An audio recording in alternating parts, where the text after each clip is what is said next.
Ok, mis hermanos, muy buenos días a todos. El Señor les bendiga. Les voy a invitar, por favor, que abran sus Biblias en Efesios capítulo 2.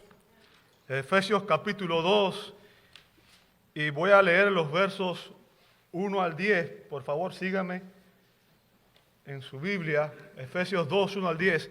El mensaje de hoy va a estar basado en un solo verso, en el verso 8, porque predicar este pasaje tomaría aproximadamente 3 o 4 mensajes más. Entonces, vamos a ver solamente el verso 8, pero quiero que usted vea el texto en su contexto, ¿verdad? Para que pueda entender el significado tan importante que tiene esta enseñanza.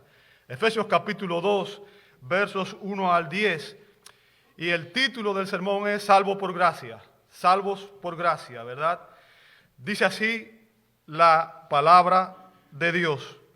Y Él les dio vida a ustedes que estaban muertos en sus delitos y pecados, en los cuales anduvieron en otro tiempo, según la corriente de este mundo, conforme al príncipe de la potestad del aire, el espíritu que ahora opera en los hijos de desobediencia.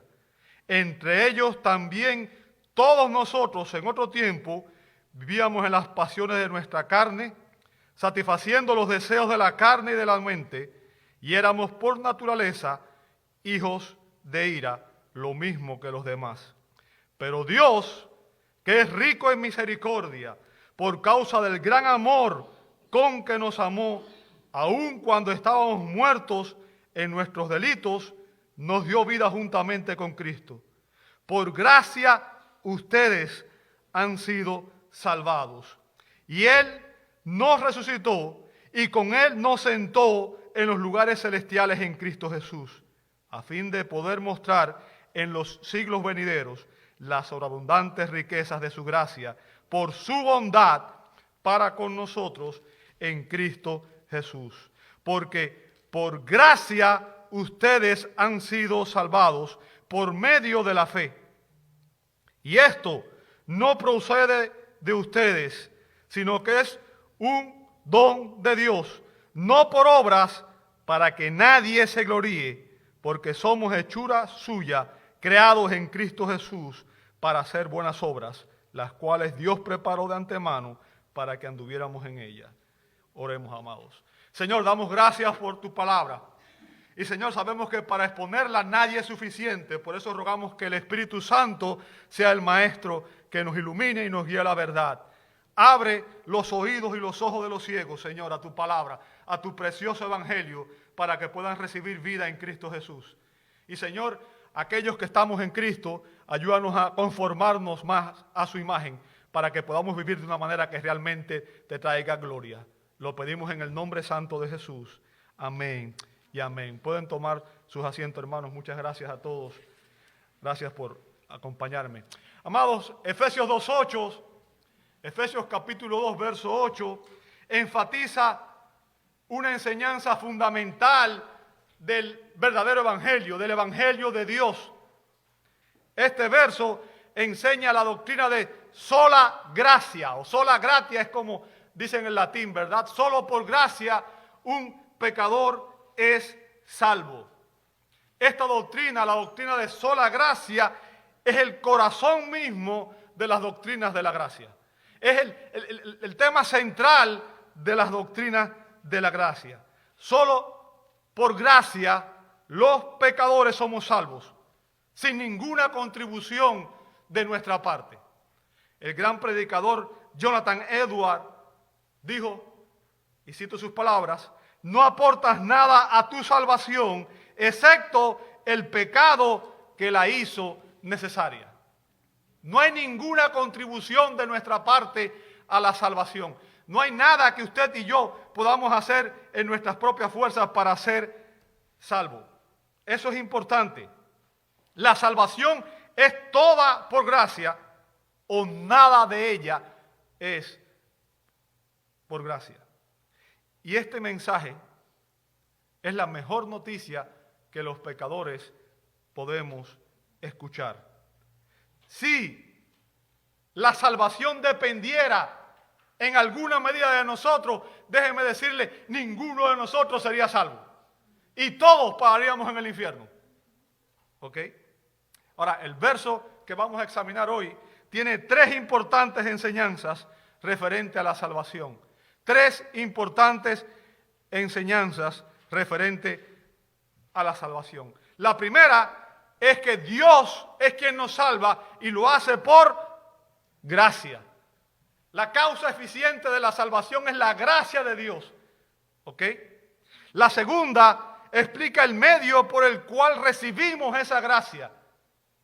Y el medio por el cual recibimos la gracia de Dios, amado hermano, es por medio de la fe. Y la última, amado hermano, explica que la salvación y que aún nuestra fe es un don de Dios, es un regalo de Dios.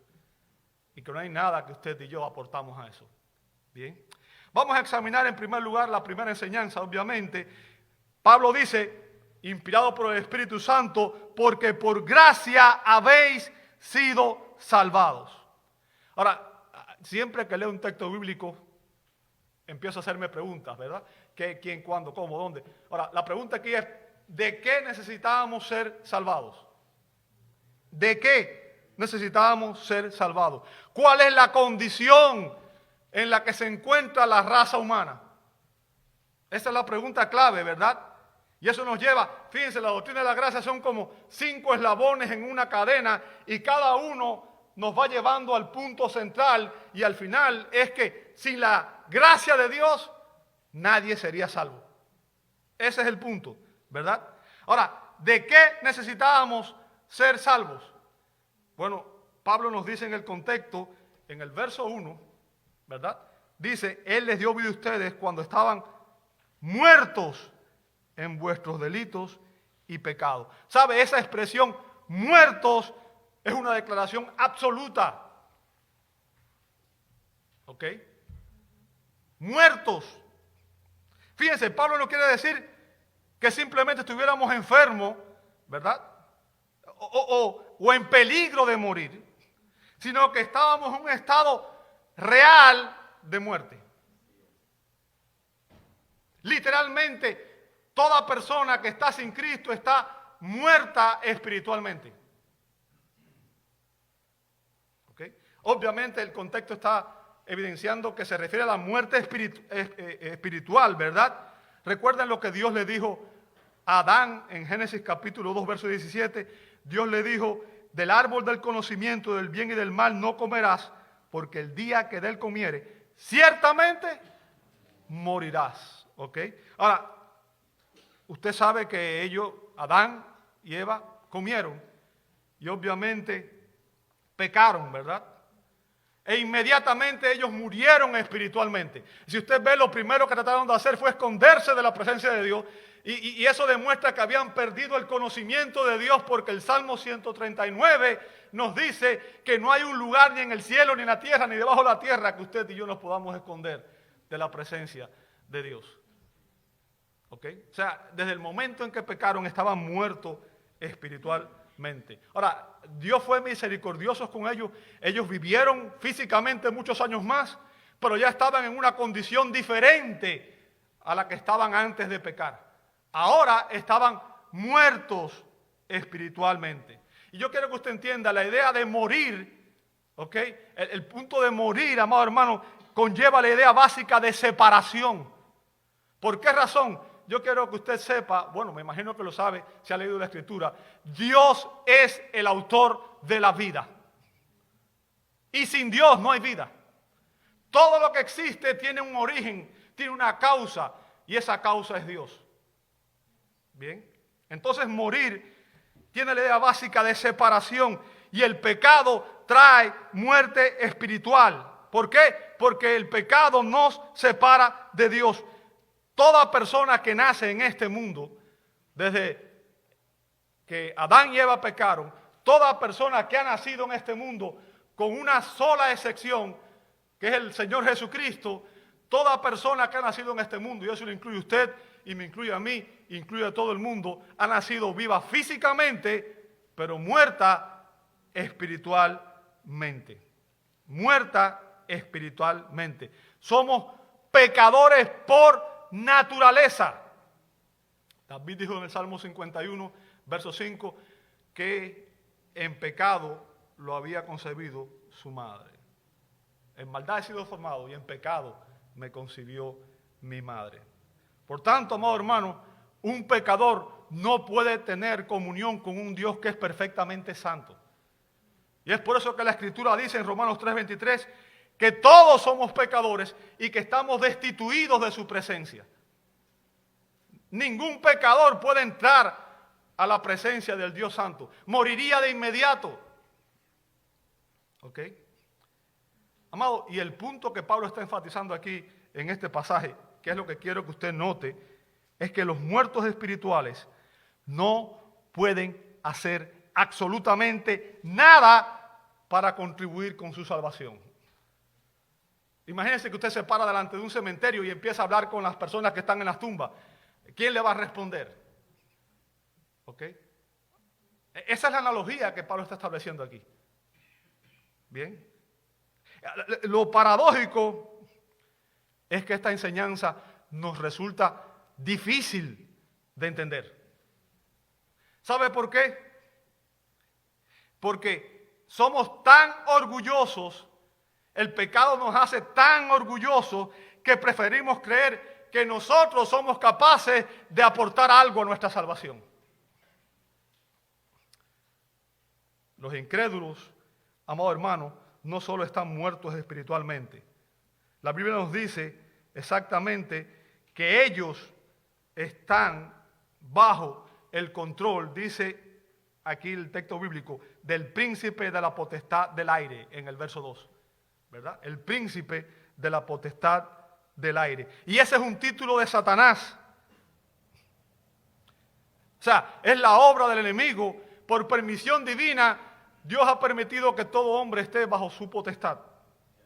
Y hablando de esto, Pablo dice en 2 Corintios 4:4, en los cuales, hablando de los incrédulos, el Dios de este mundo ha, escuche las palabras, cegado el entendimiento de los incrédulos para que no vean el resplandor del evangelio de la gloria de Cristo, que es la imagen de Dios. Y es por eso que usted le predica a las personas y rechazan el evangelio. ¿Por qué? Porque están muertos espiritualmente, pero están ciegos y sordos. No ven, no oyen las buenas nuevas. ¿Ok? Satanás los ciega a la verdad del evangelio. ¿Cómo? A través del sistema de las filosofías, las religiones, ideologías que él promueve en este mundo. Toda enseñanza que trae el mundo y que no proviene de Dios. La Escritura dice específicamente que los incrédulos siguen la corriente de este mundo, en el verso 2. Van arrastrados por esa corriente. Aparte de Cristo,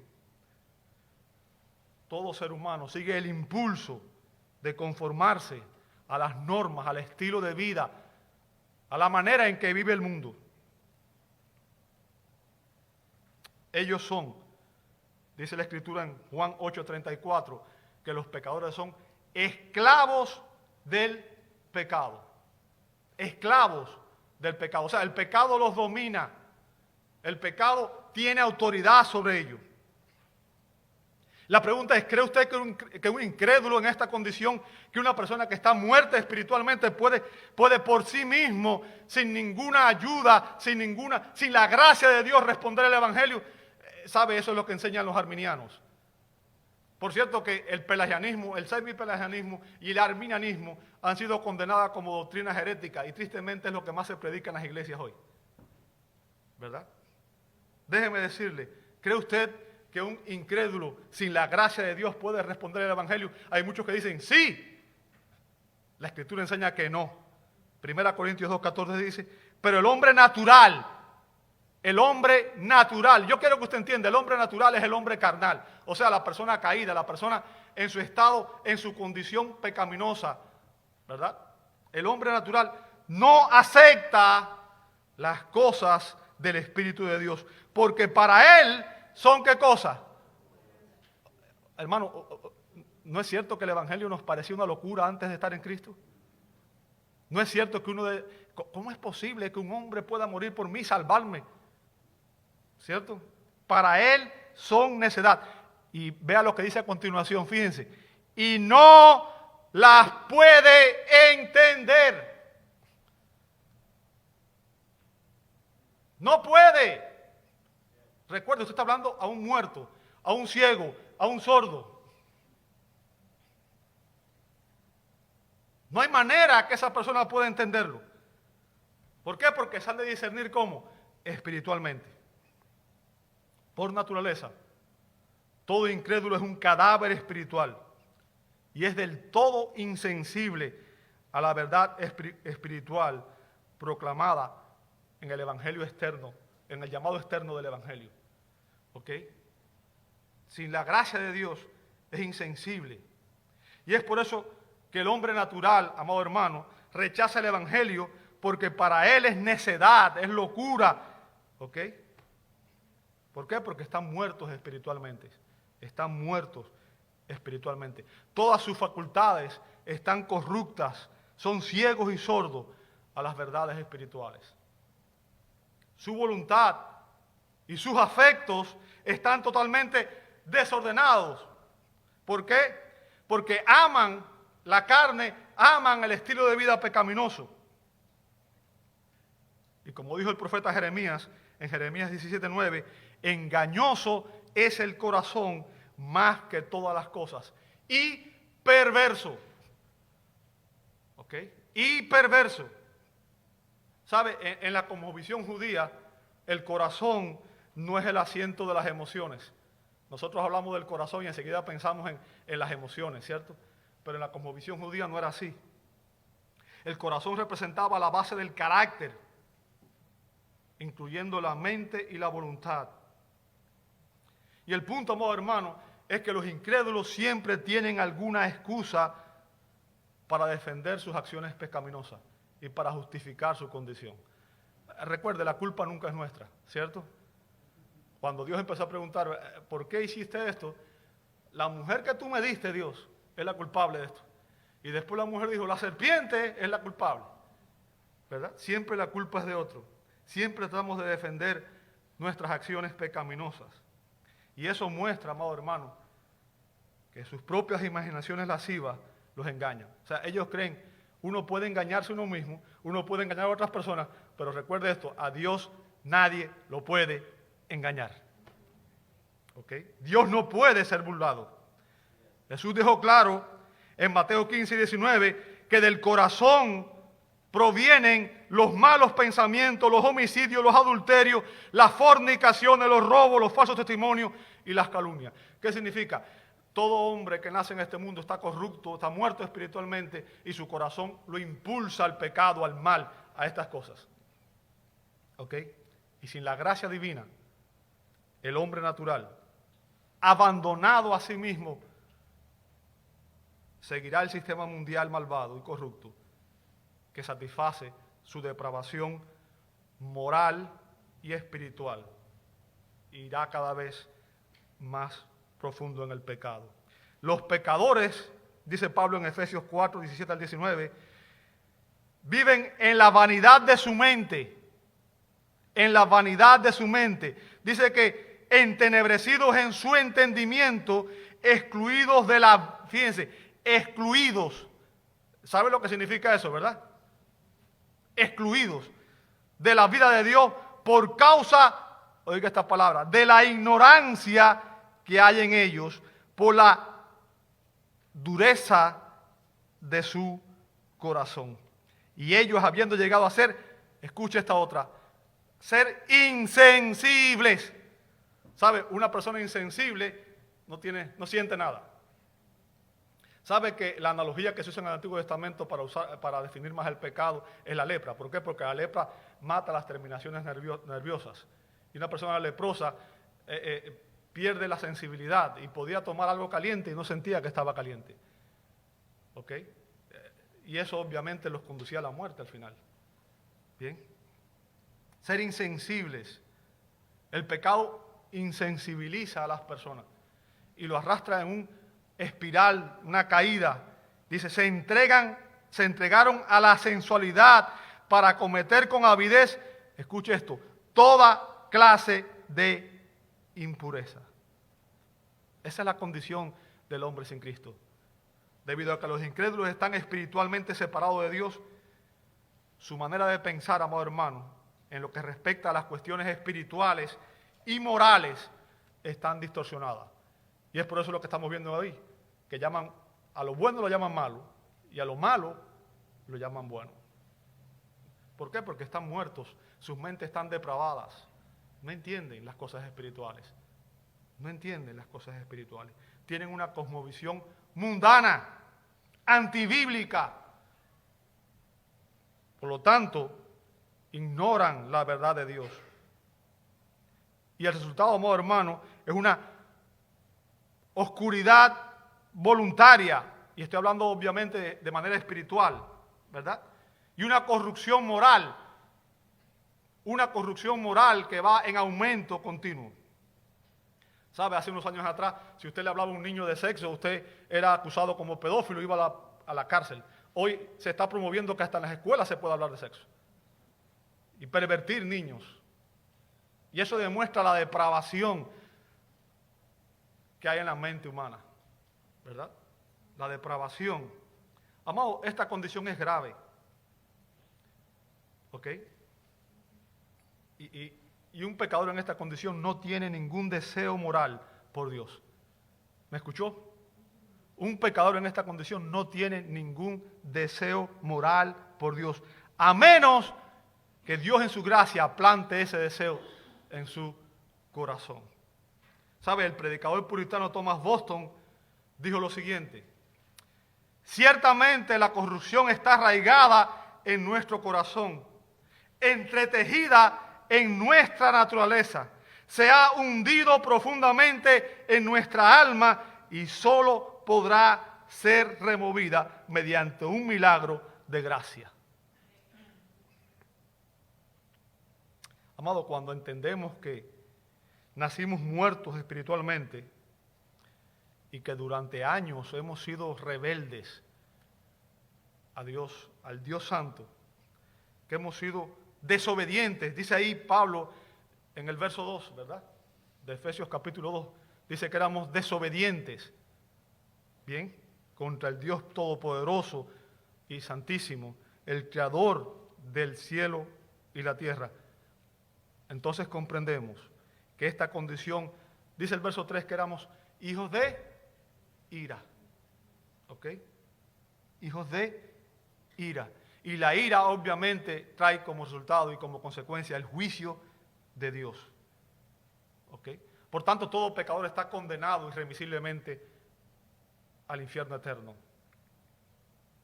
Y esa condición solamente puede ser cambiada por la gracia soberana de Dios, que interviene en el pecador y lo transforma. Es evidente, amado, que esta condición requiere una obra sobrenatural. ¿Ok? Un cadáver espiritual necesita una resurrección, ¿cierto? Y eso es lo que vemos en el verso 6. En el verso 6 Pablo habla de que Él nos resucitó con Cristo. ¿Sí o no? ¿Ok? Jesús lo expresó de esta manera en Juan capítulo 3, el que no nace de nuevo no puede ver el reino de Dios. ¿Sabe la expresión en griego ahí, Genabanetein, significa el que no nace de nuevo o el que no nace de lo alto? ¿Ok?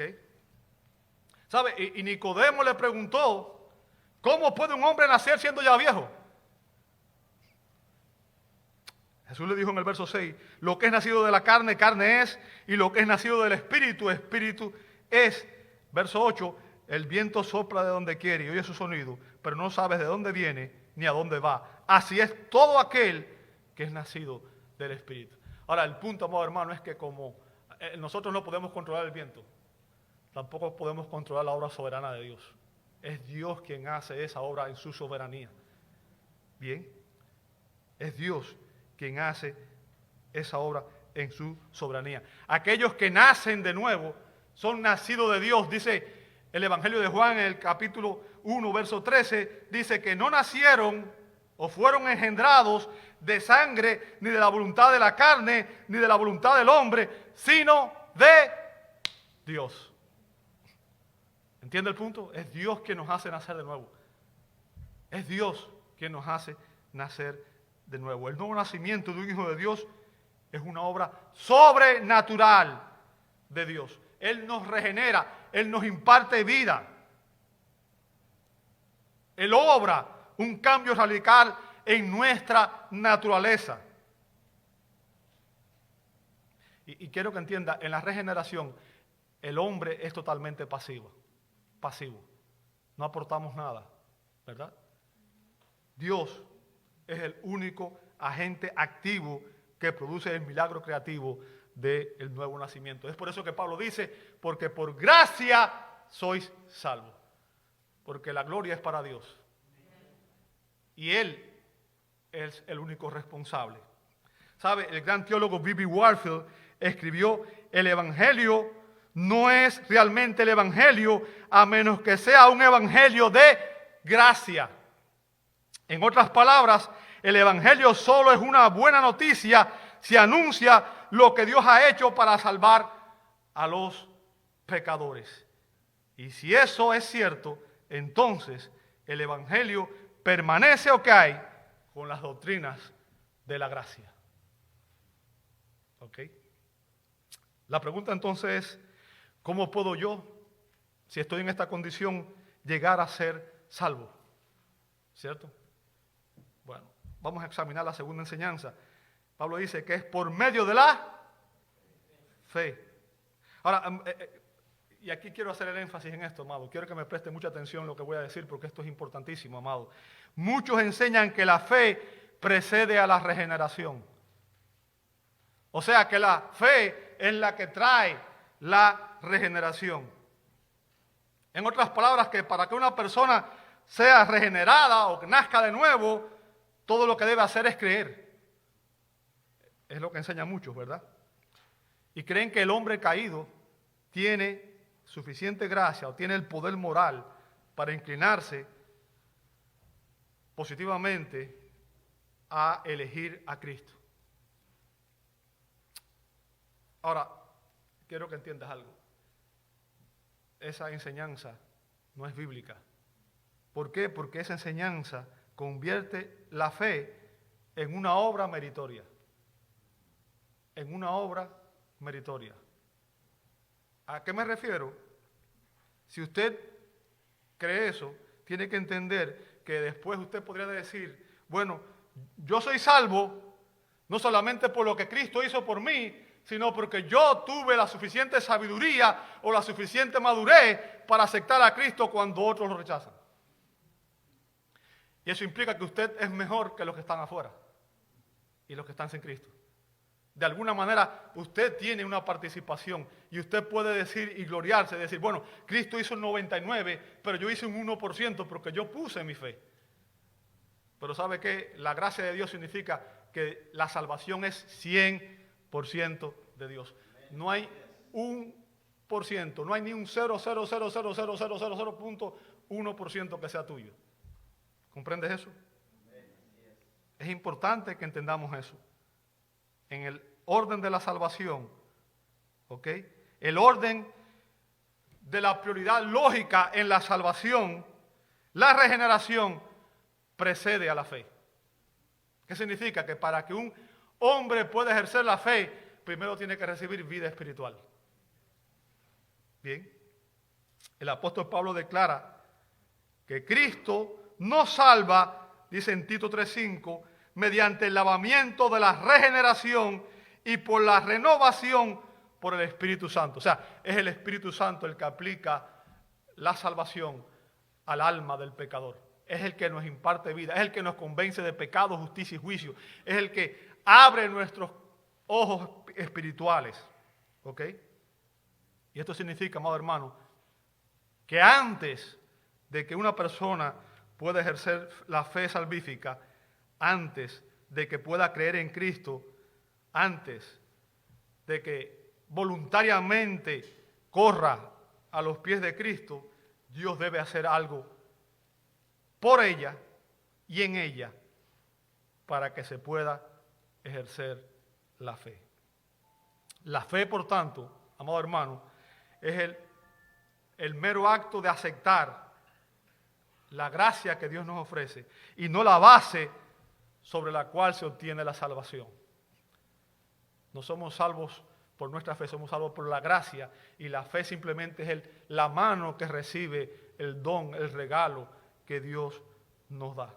Y yo quiero que usted entienda la naturaleza misma de la fe como acto, ¿verdad?, de asentimiento y confianza, excluye la idea de cualquier mérito. ¿Por qué? Porque la fe que recibe a Cristo para justificación es en sí misma el don gratuito de Dios, como vamos a ver más adelante, que es otorgado por medio de la renovación, de la regeneración espiritual, mediante el llamado eficaz de Dios. Vamos a ver esta enseñanza rápidamente en Romanos 8, 29 y 30. Dice, porque a los que de antemano conoció, ya mi hermano citó el texto, así que no voy a pasar mucho por ahí, también los predestinó a ser hechos semejantes a la imagen del Hijo, para que Él sea el primogénito entre los muchos hermanos. Y a los que predestinó, note después la secuencia que viene aquí, que es lógica, ¿verdad? A los que predestinó, fíjense lo que dice a continuación, a esos también llamó. ¿Ok? Ahora, y a los que llamó, a esos también justificó. Se da cuenta que no se refiere a todo el mundo, se refiere a un grupo preciso de personas, a esos que fueron escogidos. A esos nada más. ¿Bien?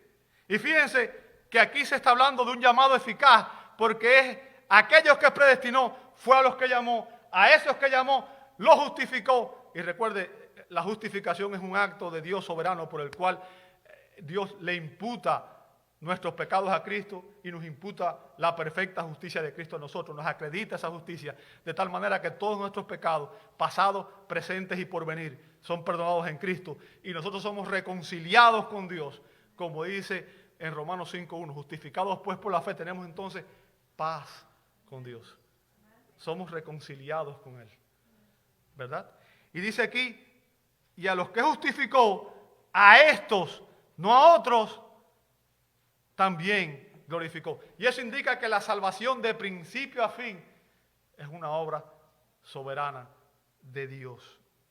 Amados, la predestinación no se basa en el conocimiento previo, en la presciencia de Dios, ¿verdad? No significa que Él sabía de antemano cómo los hombres íbamos a responder al Evangelio. Eso no es lo que significa. Y tenemos que entender que es más bien una elección predeterminada por Dios en la eternidad de poner su amor en nosotros y establecer una relación íntima y personal con cada uno de aquellos que Él ha conocido eternamente, ¿verdad? Los predestinados son, todos los predestinados, a su debido tiempo, son llamados efectivamente o convocados a través del mensaje del Evangelio. Y es por eso que la tarea de la iglesia, amado hermano, es ser fiel en predicar el Evangelio. ¿Cierto? Porque es a través del Evangelio que Dios convoca, que Dios nos llama a la comunión salvadora con Cristo. Observe que todos los que son llamados en el verso 30 serán justificados, amado hermano. Ni uno se perderá, ¿verdad? Y obviamente sabemos que los que son llamados aquí, que este llamado aquí no es el llamado externo del Evangelio, porque cuántas veces nosotros no predicamos el Evangelio y las personas lo rechazan. Este llamado no es ese llamado externo, es un llamado interno y es un llamado eficaz. ¿Quién lo hace? Lo hace Dios. Bien, lo hace Dios. Es Él el que lo realiza, es Él el que hace la obra en el corazón. Todos los que están predestinados serán llamados eficazmente de esta manera. La predestinación incluye la determinación de Dios de que esa persona recibirá ese llamado eficaz. Fíjense los tiempos verbales que usa. Glorificó indica que desde el punto de vista de Dios, esta obra ya ha sido efectuada. ¿Entiende eso? Ya esa obra está efectuada. Usted y yo estamos aquí físicamente, pero posicionalmente estamos en Cristo, por tanto ya hemos muerto y resucitado con Él. Nuestra herencia está allí, nuestro Padre está allí, nuestra familia espiritual está allí, nuestras prioridades debe ser el reino de Dios y su justicia. Nuestro pensamiento debe estar en las cosas de arriba y no las de esta tierra. ¿Cierto? La obra que el Señor comienza, dice la Escritura, Él la perfeccionará hasta el día de Cristo. Ahora, examinemos la tercera enseñanza. Examinemos la tercera enseñanza, amado hermano. ¿Ok? Dice el apóstol Pablo, inspirado por el Espíritu Santo, dice, y esto no de vosotros, sino que es un don de Dios. ¿Ok? Pablo está hablando aquí de nuestra respuesta a la salvación. ¿Ok? Es la fe. Pero Pablo está diciendo que ni siquiera esa fe y esa salvación es de nosotros mismos. No hicimos nada, no aportamos nada, sino que es un don de Dios. O sea, es un regalo, ¿verdad?, que Dios nos ha dado.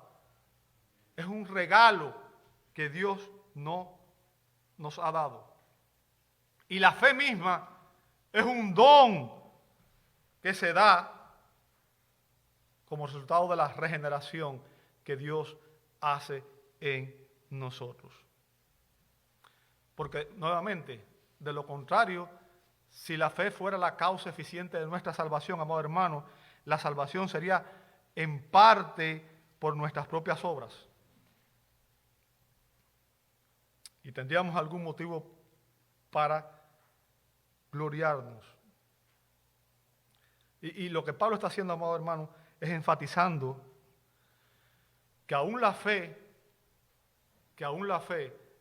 que es nuestra respuesta, ¿verdad?, debe ser arrepentimiento y fe.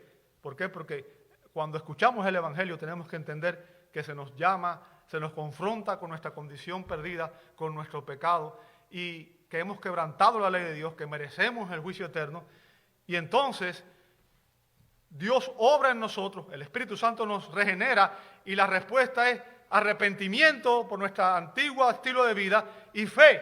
Pero esa fe viene como resultado de que el Espíritu Santo ya ha obrado en nosotros para que podamos responder. Si no, como estábamos muertos, ciegos y sordos, no podríamos responder. Por tanto, aún la fe es un don de Dios. ¿Ok? Es un don de Dios. Ni siquiera la fe proviene de nosotros, amado hermano.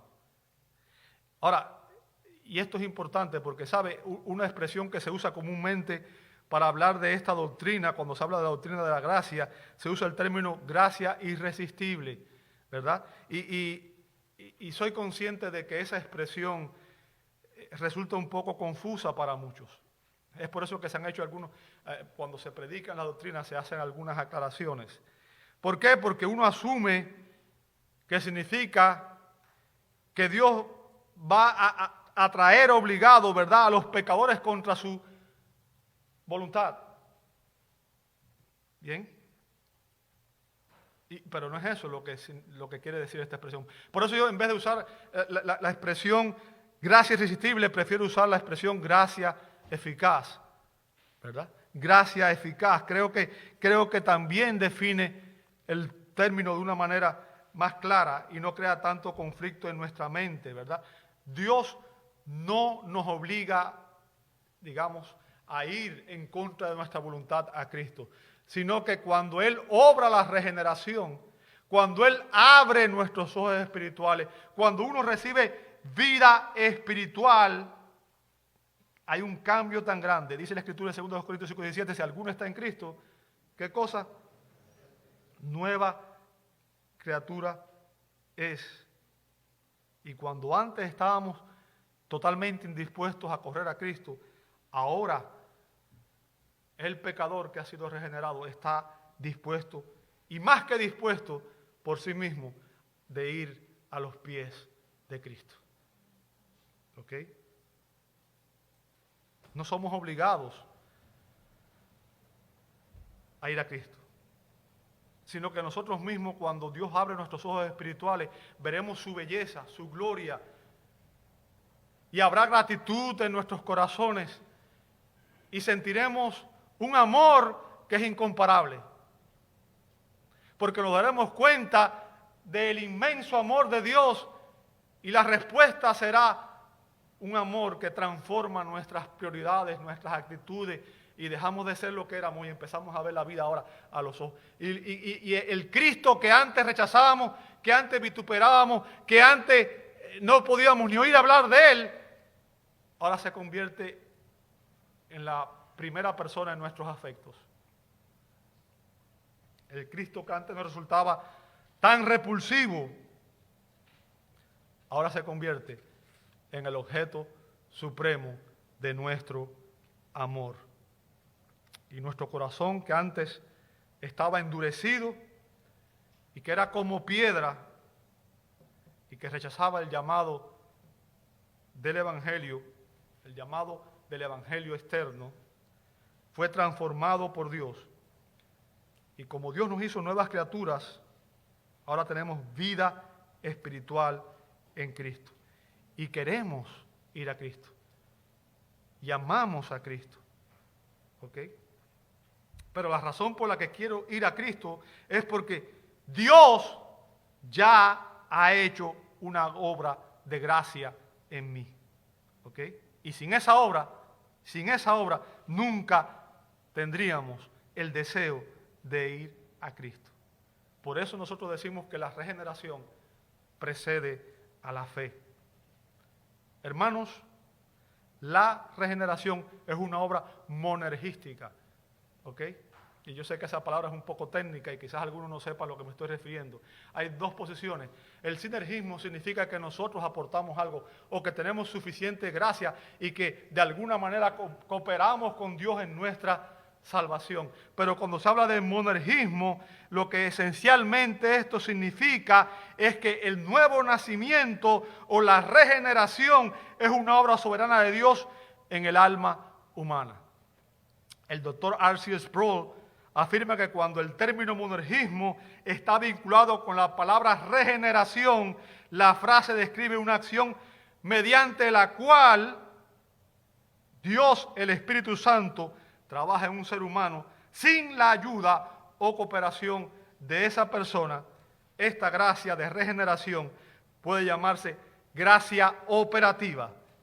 Y la gracia cooperativa, por otro lado, es la gracia que Dios ofrece a los pecadores y que pueden aceptar o rechazar dependiendo de la disposición del pecador.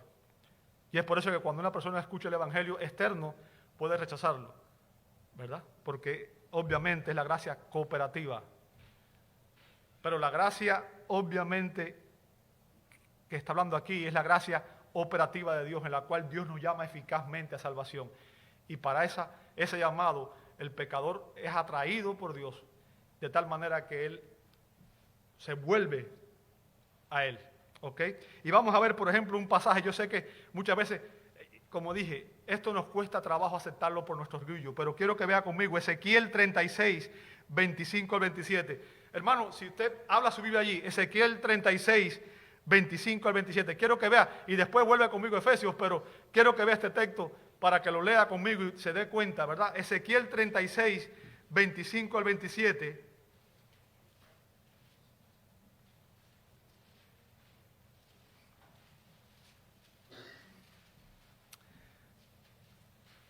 Dice así la Escritura: entonces os rociaré con agua limpia y quedaréis limpios de todas vuestras inmundicias y de todos vuestros ídolos. Os limpiaré.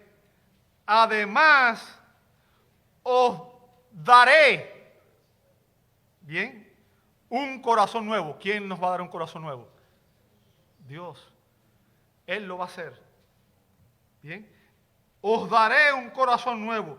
Fíjense, y pondré, ¿quién? Dios, un espíritu nuevo dentro de vosotros. Escuche después. Quitaré de vuestra carne el corazón de piedra y os daré un corazón de carne, sensible al Evangelio. 27. Pondré dentro de vosotros mi espíritu y haré, fíjense, y haré que andéis en mis estatutos y que cumpláis cuidadosamente mis ordenanzas. ¿Ok? La obra monergista de Dios en la regeneración es evidente en este texto. Él hará, Él pondrá.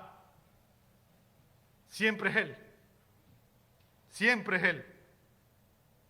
Nuestra respuesta, amado hermano, en la salvación es la fe.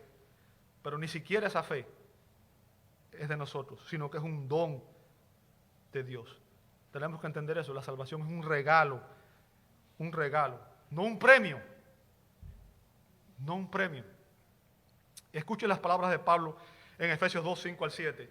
Efesios 2, 5 al 7 dice, ya estoy en Efesios de vuelta, ¿verdad? En el texto que estaba de vuelta. Dice, aun cuando estábamos como muertos espiritualmente en nuestros delitos y pecados, dice la Escritura, dice Pablo, nos dio vida juntamente con Cristo. Y fíjese que otra vez, ahí está, por gracia habéis sido salvados. Y con Él, note la expresión que viene a continuación, vea el término que usa, nos resucitó. ¿Se dio cuenta? ¿Sabe? Cuando Lázaro estaba muerto, 4 días en una tumba, apestaba, ¿verdad? Y ya no había esperanza. Cristo se paró ante la tumba de Lázaro y dijo, Lázaro, ven fuera. El doctor MacArthur dice que si no hubiera dicho Lázaro, ese día todos los cadáveres hubieran salido de su tumba. ¿Cierto? Y el punto es que el dador de la vida imparte vida y obviamente tiene la autoridad para impartir vida física, vida espiritual, cualquier tipo de vida.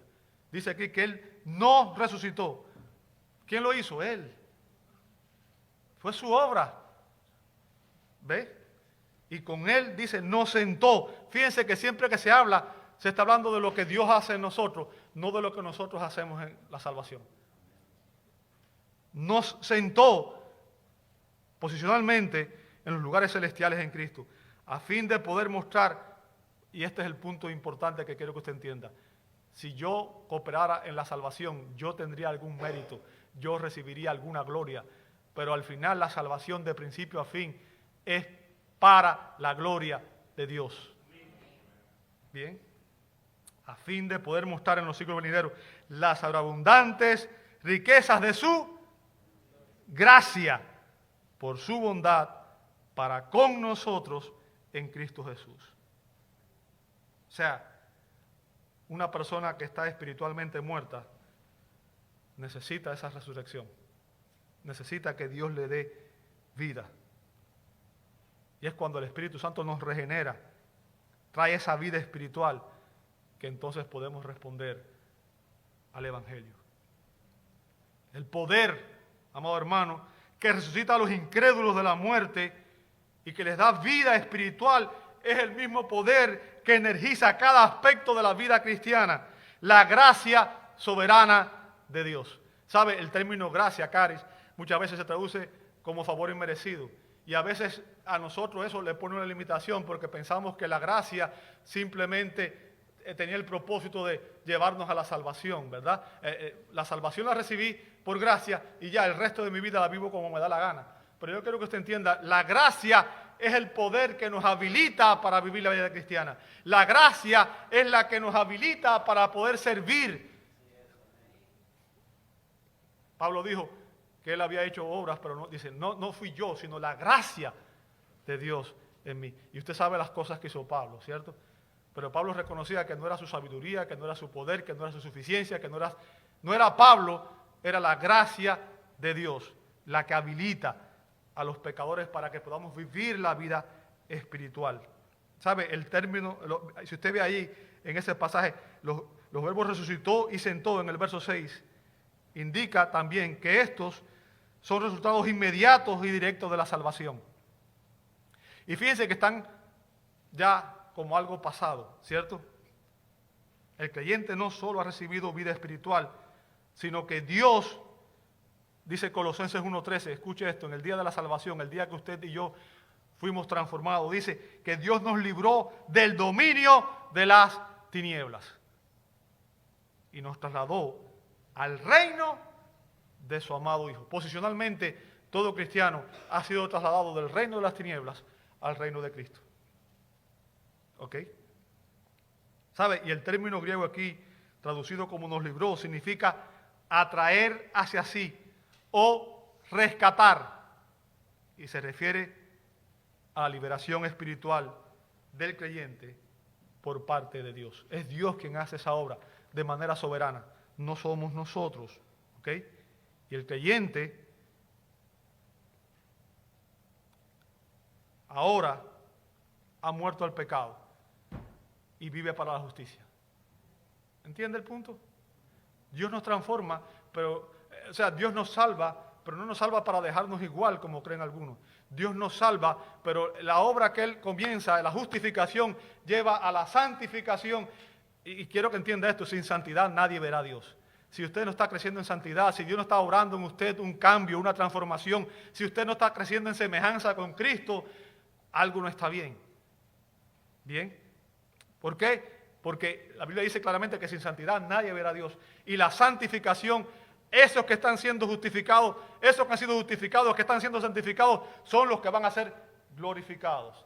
Esos, no otros. ¿Ok? Nosotros ahora compartimos la exaltación de Cristo y compartimos su gloria preeminente en los lugares celestiales. Amado, el propósito de Dios en nuestra redención no es simplemente rescatarnos del infierno. Y ya voy a terminar. El propósito de Dios en nuestra redención no es simplemente rescatarnos del infierno. Por muy grande que esa obra sea, por muy importante, por mucha preeminencia que nosotros le veamos, ¿verdad? Su propósito final, escuche bien lo que voy a decir, el propósito final de Dios en nuestra salvación es que por toda la eternidad la iglesia pueda glorificar la gracia de Dios. La gracia de Dios. Ahora, el punto que quiero hacerle a usted, amado hermano, es que ya usted conoce esta verdad y usted sabe que cuando salga, usted va a pasar cerca de personas que están muertas espiritualmente. Muertas espiritualmente. Y usted tiene lo único que puede hacer la diferencia en sus vidas. Lo único que puede hacer la diferencia en sus vidas. Que es, no me avergüenzo del Evangelio, porque es poder de Dios para salvación a todo aquel que cree. Usted y yo somos heraldos de la verdad. Somos llamados a proclamar a Cristo, porque el Evangelio es el poder de Dios para salvación. Y cuando uno predica el Evangelio, el Espíritu Santo usa esa exposición de la palabra para traer convicción y cambiar la vida de los pecadores, darle nueva vida. Y es a través de nuestra predicación del Evangelio que las personas son salvas. Por tanto, nuestro llamado, amado hermano, es ser fieles en proclamar fielmente el Evangelio de Dios para su gloria y por su gracia. Te invito a orar. Vamos al Señor en oración. Padre Celestial, esta gran verdad, Señor, de que nosotros no somos salvos sin ti, Señor, que solamente por tu gracia nos conmueve hasta lo más profundo, Señor. Saber que fuimos rescatados de nuestra antigua manera de vivir, que fuimos rescatados del pecado, de la rebelión, por tu amor, Señor, por tu misericordia, por tu gracia, nos motiva a glorificarte, Señor. Ayúdanos, Padre, a vivir vidas dignas de este llamado celestial. Señor, ayúdanos a vivir en santidad y a cada día ser más conformados a la imagen de Cristo. Señor, Ayúdanos a ser fieles en proclamar tu palabra. Te alabamos, te bendecimos y te damos la gloria. Y oramos en el precioso nombre de tu Hijo, nuestro Señor y Salvador. Amén y amén.